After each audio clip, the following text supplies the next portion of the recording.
తమ్ముడు, చాలాసార్లు నీ మీద జరిగే కుట్రలు నీకు తెలియదు, కానీ దేవుడు సైలెంట్గా అడ్డుకుంటాడు.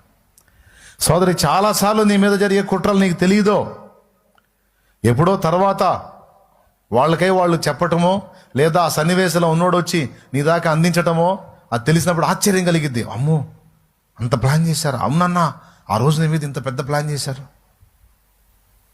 మరి ఎట్లా తమ్ముడు అంటే, ఏదో నన్న ప్లాన్ అయితే చేశారు కానీ దాన్ని నెరవేర్చలేకపోయారన్నా, కలిసి రావాలనుకున్నారు, వాళ్ళకి వాళ్ళ గొడవలు వచ్చి తన్నుకొని పోయారన్నా.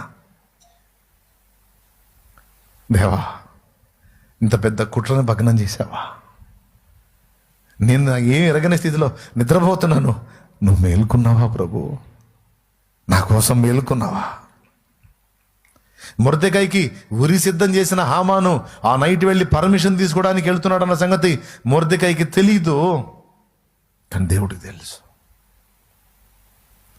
ఇశ్రాయేలు సర్వ సమాజం మీద ఇంత పెద్ద కుట్ర జరుగుతుందని వాళ్ళకి తెలీదు, కానీ దేవుడికి తెలుసు. మన దాకా రాకుండా సైలెంట్గా విషయాలను డీల్ చేసిన ఎన్నెన్నో దేవుడు.